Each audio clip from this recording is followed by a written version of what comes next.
evening, ladies and gentlemen.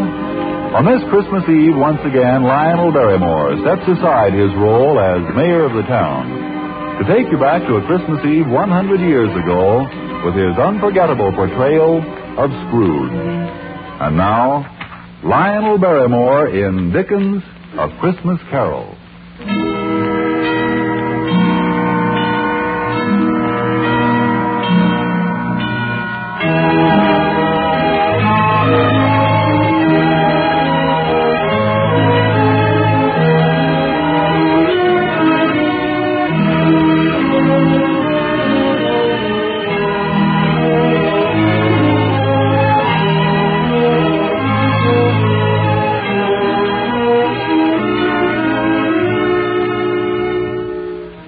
Once upon a Christmas Eve, on a mean and shabby street in London, stood the warehouse of Scrooge and Marley. Marley was 7 years dead, but Scrooge never bothered to paint out the name. It was a waste of time, paint, and money. Oh, he was a tight-fisted hand at the grindstone, was Ebenezer Scrooge, a squeezing, grasping, clutching, covetous old sinner. A frosty rime was on his head and on his eyebrows and on his wiry chin. And the cold within him iced his office in the dog days and didn't thaw it out 1 degree at Christmas. A fact that could be attested by Bob Cratchit, his overworked and shivering clerk.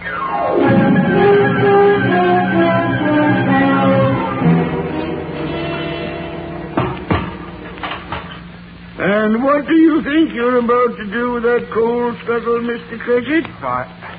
Well, you see, my stove's gone out, Mr. Scrooge. Indeed. It was a very small fire to begin with. Tell me, Mr. Cratchit, you like working here? Oh, yes, indeed, sir. And you have need of the 15 bob I pay you every week? Need? Oh, yes, indeed, sir. You see, there's my wife, and Tiny Tim, and Belinda, and Martha, and... Well, then may I suggest you forget the fire and get back to your work?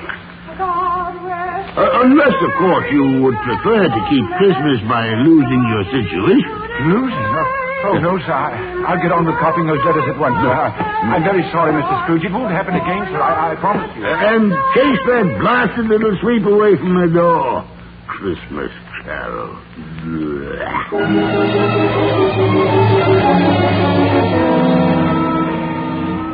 Yes, no wind that blew was bitterer than Ebenezer Scrooge. No pelting rain less open to entreaty. And what did Scrooge think of Christmas?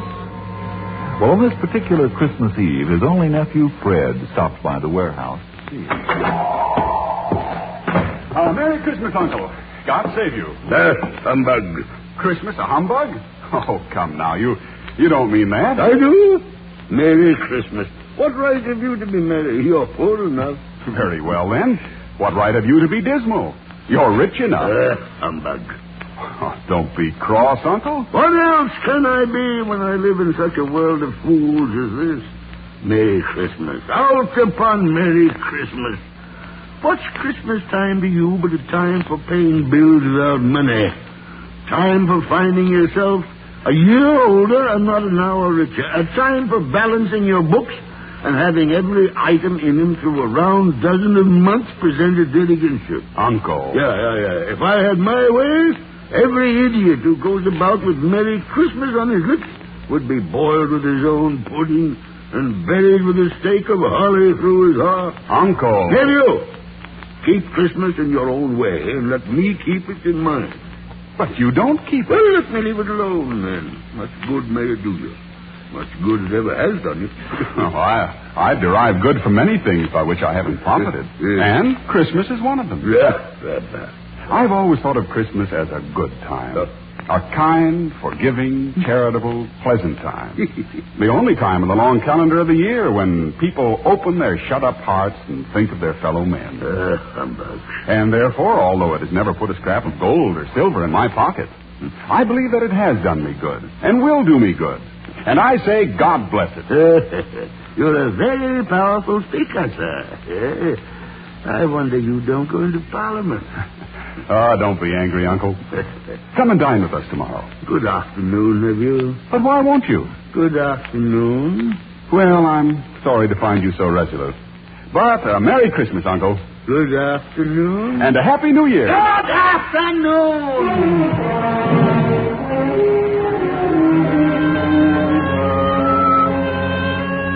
No, Scrooge didn't believe for a moment that Christmas was a kind and charitable time. He proved it that very same afternoon when two gentlemen stopped at his warehouse to collect his Christmas donation to the poor. At this festive season of the year, Mr. Scrooge, it is more than usually desirable that we should make some slight provision for the poor and destitute. Indeed. Tell me, are there no prisons? Oh, plenty of prisons. And the workhouses, are they still in operation? They are, although I wish I could say they were not. The treadmill and the poor law, are they still in full vigor? Both very busy, sir. Very well, then. What do you want of me? A few of us are endeavoring to raise a fund to buy the poor some meat and drink and means of warmth. Now, what shall we put you down for? Nothing. Oh, you wish to be anonymous. I wish to be left alone. Mr. Scrooge. I don't make myself merry at Christmas, and I can't afford to make a lot of idle people merry. I help support the prisons and the workhouses. They cost enough, heaven knows. And those who are badly off, they can go there. But many can't go there, and many would rather die than go there. If they'd rather die, they'd better go and do it. And decrease the surplus population. Besides, I find it quite enough for a man to mind his own business and not interfere with other people's. Mine occupies me constantly. Good afternoon, gentlemen. Good afternoon.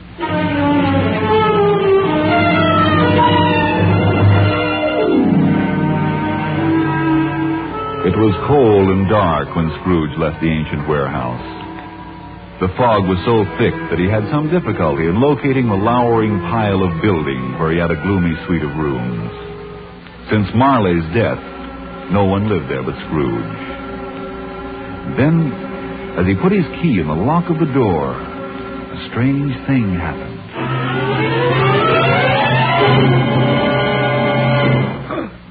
That door knocker. I could have sworn it was Marley's face. The humbug. Scrooge entered, then locked and double-locked the door behind him. He wasn't a man to be frightened by a door knocker. Humbug. He lit his candle and started up the stairs, his footsteps echoing through the quiet house.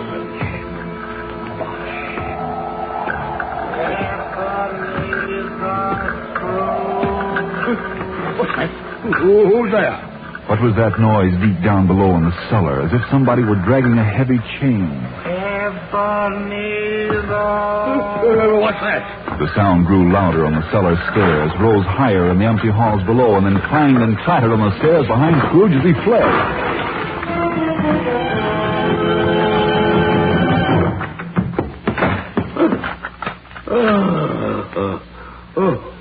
That's humbug. Don't believe it. Then, as though a part of the fog outside, the ghost of Jacob Marley passed through the closed and locked door. Ebenezer. Who are you? In life, I was your partner, Jacob Marley. What do you want? Much. Oh, much, Ebenezer. Be gone. I don't believe in you. Why do you doubt your senses? Because a little thing affects him.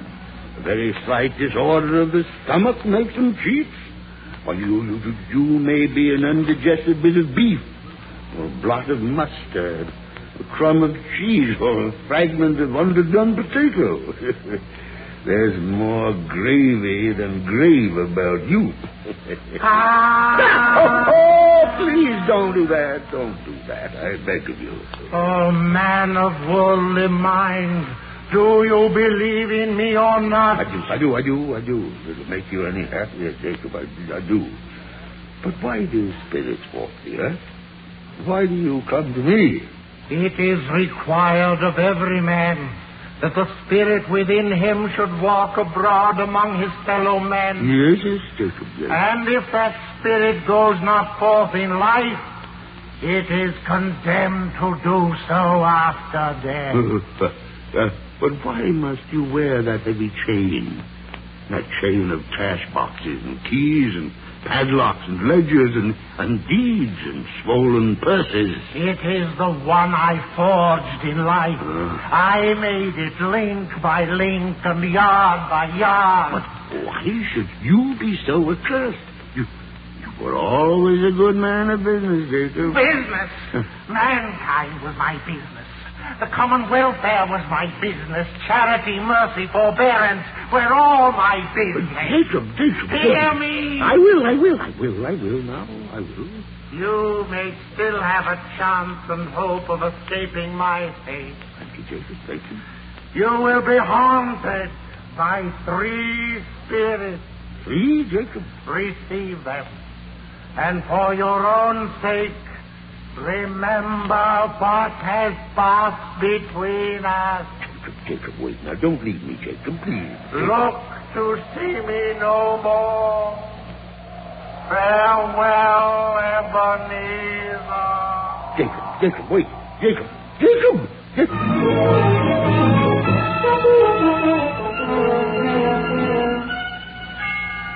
Ebenezer Scrooge. Huh?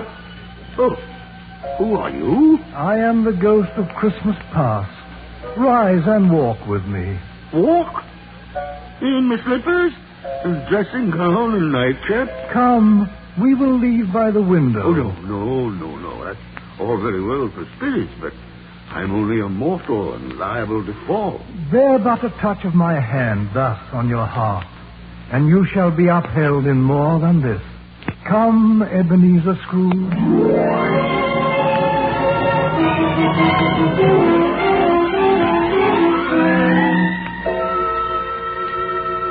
Look just below us, Ebenezer Scrooge. The city and the years have been left behind. Do you know this place? Well, yes, of course I know it, Spirit. I was a boy here. See? There's my old school with the cupola and the bell hanging in it. An ugly, lifeless place. It looks quite deserted. It was Christmas Day. All the boys had gone home for the holiday. All? Who is that lonely child left behind and chided for his tears by the schoolmaster? I was that child, Spirit.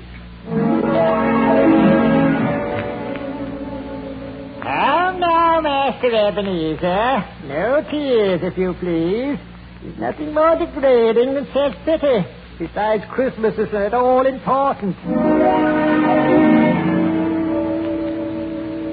A very wise man, the schoolmaster. Don't you agree, Ebenezer? Oh, of course I don't agree. Why, Christmas is very important to a child of that age, Spirit. Poor boy, I was...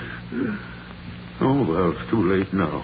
What is it? Oh, nothing much. There was a boy singing a Christmas carol outside my warehouse. I wish I'd given him something, that's all. Yes? Come, let's see another Christmas.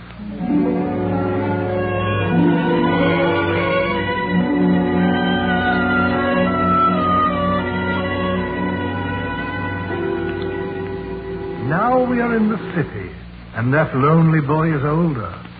Do you know this warehouse, Ebenezer? Know it? Of course I know it.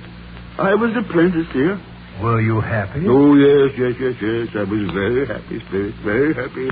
My employer was a kind man, and... Well, why, bless his heart, there he is. It's old Fezziwig alive again.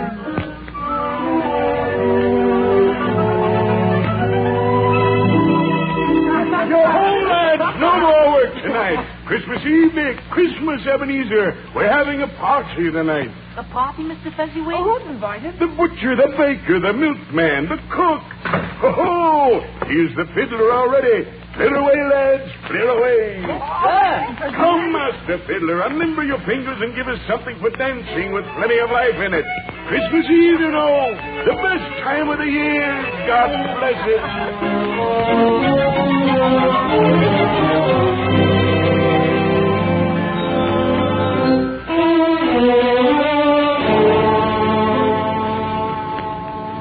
A very simple and foolish man, old Fezziwig, with no head at all for business, Ebenezer Scrooge. Nonsense, Spirit.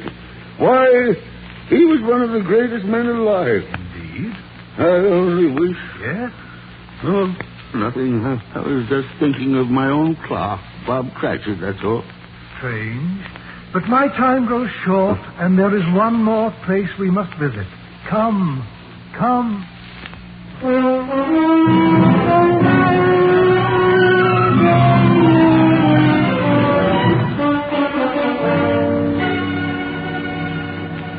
Look about you, Ebenezer Scrooge.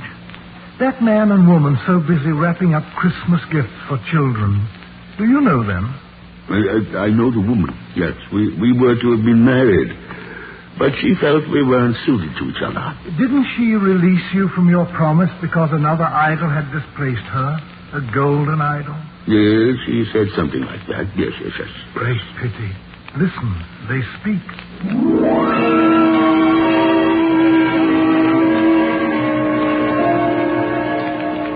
There, darling, I think that'll do if you'll tie the ribbon. Oh, by the way, I saw an old friend of yours this afternoon, although he didn't see me. Who was it? Can't you guess? Was it Mr. Scrooge? Mr. Scrooge it was. I passed his office window and I could see him inside. Poor Ebenezer. His partner lies at the point of death, I hear. And there Scrooge sat alone, quite alone in the whole world, I do believe. He's a very rich man, but he has so little.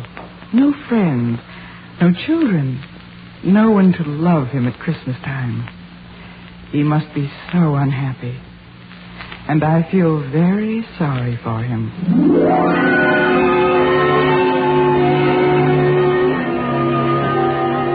Spirit, remove me from this place. Not yet. Oh, not yet, Ebenezer Scrooge. You have seen the past. Now prepare yourself to meet the spirit of Christmas present.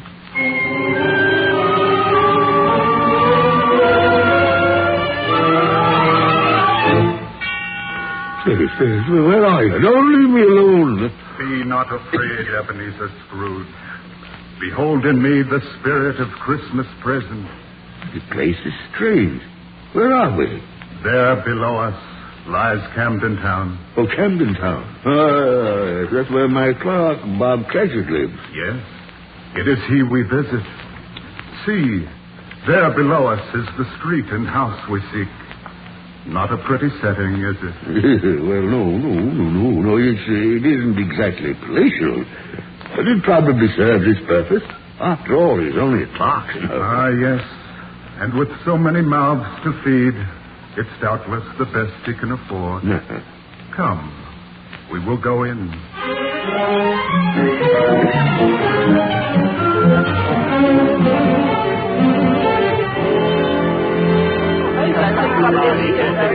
Oh, the gravy. Good heavens, I nearly forgot the gravy.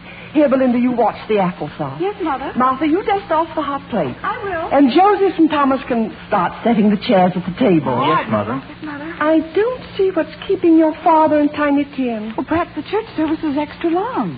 10 minutes more and the goose will fall apart. And the pudding will be overdone. Oh, no. Here they come now. They're just turning the corner. Tiny Tim's riding on Father's shoulder. Oh, thank heaven. Open the door, Father, Belinda. Yes, Mother. Get in, Strawberry. Oh, Buzz, now. This is a wild horse with a black mane. He gallops and prances and runs like the wind. Hi-ho. Merry Christmas, everybody. Merry Christmas, everybody. Hi-ho. Down you come. There. Joseph, Thomas, take him off and get those hands clean for dinner. Come on, Tiny Tim. Just wait till you see what's in the oven. There never was such a bird. Now, don't waste any time. Everything's ready. How did he behave in church, Father? Oh, as good as gold and better. You know, somehow he gets thoughtful sitting by himself so much. Thinks of the strangest things you ever heard. I know. He told me coming home that he hoped that people saw him in church because he was a cripple. And it might be pleasant for them to remember upon Christmas Day who made lame beggars walk and blind men see. Poor boy. Poor boy.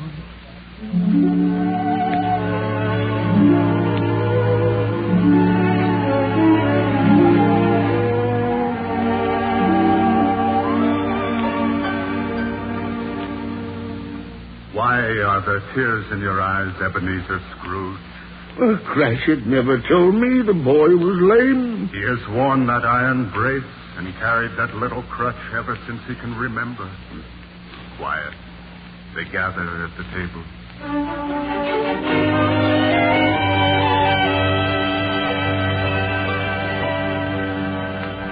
A toast. A toast to the founder of the feast. I give you Mr. Scrooge. The founder of the feast, indeed. I wish I had him here. I'd give him a piece of my mind to feast upon. My dear, Christmas Day. Well, I'll drink his health for your sake and the day's, not for his. And a Merry Christmas to us all, my dears. God bless us. God bless us. And what do you say, Tiny Tim? God bless us, everyone.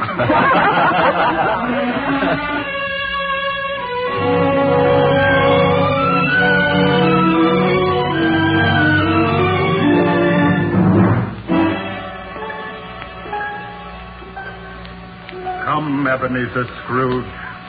My time is up.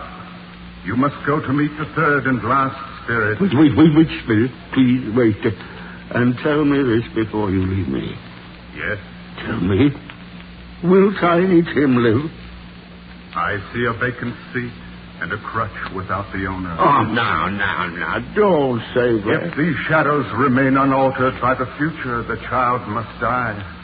Oh, Spirit, no. Will it not be better if he does? As you once said, it will decrease the surplus population. Spirit. Farewell, Ebenezer. The ghost of Christmas yet to come awaits you.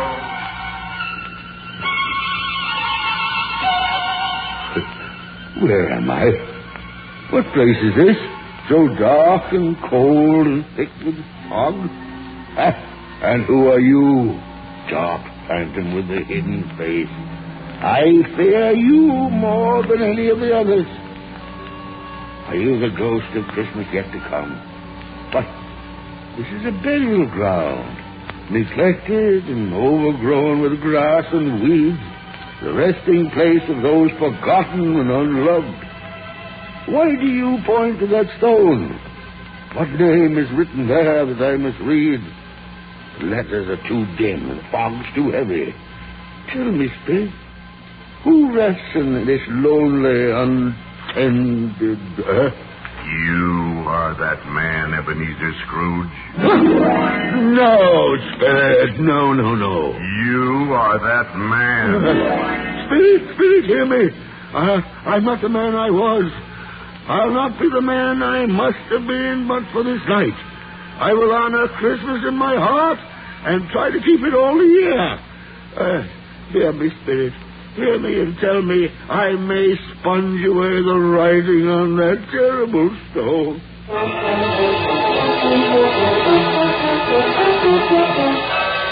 Spirit, hear me. Spirit. You're not a spirit at all. You're my own bedpost. There isn't any graveyard. This is my own room. And there's the door where I saw Marley's ghost. And there's the window where the first bit... Why, it's broad daylight. No fog, no mist. It's a beautiful, sunny, glorious day. And people on the street all dressed in their best. And church bells, too. Must be Sunday. Oh, boy, you down there? Yes, sir? What day's today, my fine fella? What day? Why, this is Christmas Day, of course. Christmas Day! Christmas Day! Then I haven't missed it. The spirits have done it all in one night. Say, hello down there. Yes, sir?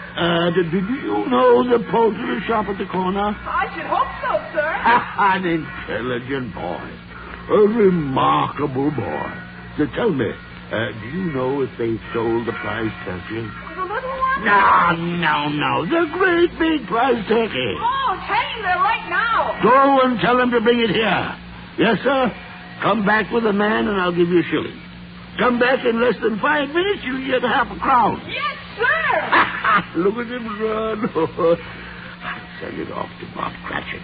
He shan't know who sent it. What a joke it'll be. Why, it's twice the size of Tiny Tim. Now, let me see. I'd better get dressed. I've so much to do, and it's going to be a busy day. Yes, sir, a very busy day.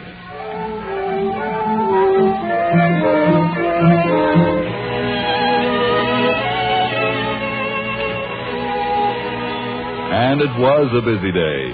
Ebenezer Scrooge was out observing Merry Christmas in the merriest way. And he looked so delighted that people just couldn't resist speaking to him. Merry Christmas, Mr. Scrooge. Merry Christmas. Yes, and he stopped to pat children on the head. Hello, son. Merry Christmas, my dear. And gave shillings to beggars. God bless you, Mr. Scrooge. And he even went calling on his nephew. And his nephew's wife kissed him. Oh, he had a wonderful time and a wonderful Christmas.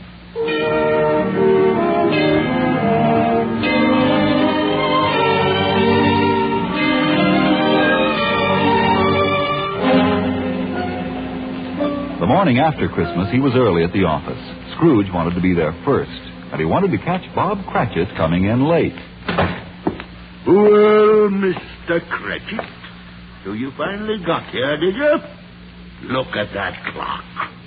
What do you mean by coming here this time of day? I'm very sorry, Mr. Scrooge. It won't happen again, sir. Indeed it shan't.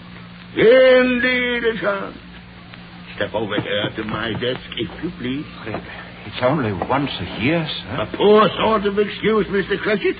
And I'm not going to stand for this sort of thing any longer. And therefore, I'm about to raise your salary. What was that, sir? A Merry Christmas, Bob. A Merry Christmas that I've given you for many a year. I'll raise your salary and endeavor to assist your struggling family. Now make up both fires and buy a larger coal scuttle before you dot another I, Bob Cratchit.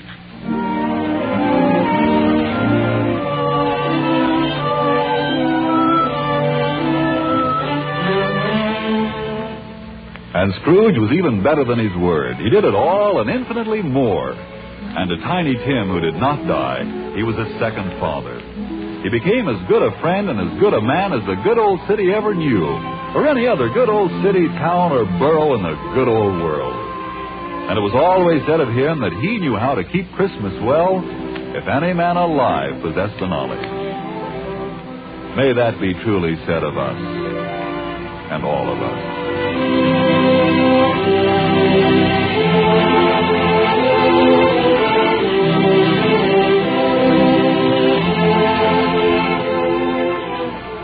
And so, as Tiny Tim observed, God blesses everyone.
This is the United States Armed Forces Radio Service, the voice of information and education.